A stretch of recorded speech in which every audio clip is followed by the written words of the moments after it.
Oh, it's pretty dirty out there. I have to admit, we distributed about 250,000 bags with the public services. Right now we have trucks, we have loaders all across the territory trying to pick up areas where there's no danger. There's a go from civil security to start cleaning up.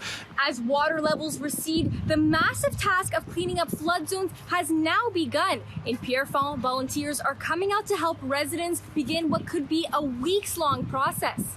It's a matter of picking up and removing each and every one of those 250,000 sandbags distributed across flood risk areas in Pierrefonds. These bags were the saving grace for residents here and helped them avoid disaster like 2017. Many of us almost lost our homes, and this year when we were told that there was a possibility of being flooded, we got together and built a dike. Now, we had a lot of support from our city this year. The action that's been taken from the start of the flood season has been a combination of city coordination and volunteer efforts, bagging sand and preparing for the potential devastation. Now, to thank the city, the volunteers have come back now, and many of the people that live on this street are also making sure that all the bags are on the street.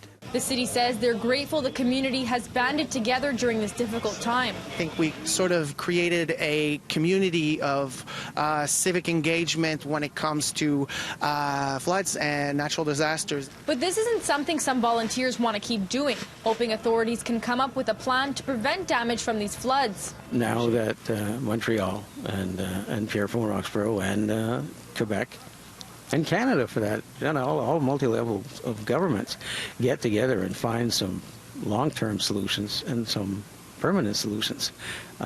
We can't go through this every year. The city says Mother Nature's decisions are inevitable. Snow or ice or water, unfortunately, is a new part of the game. And yes, every ideas and every strategies will be in place. We saw it this year that our plan worked, and we were able to protect that many houses. For those whose homes were protected and are now out of danger, you can call the city at 311 and they'll coordinate efforts to remove your sandbags. In Pierrefonds, Alyssia Rubertucci, City News.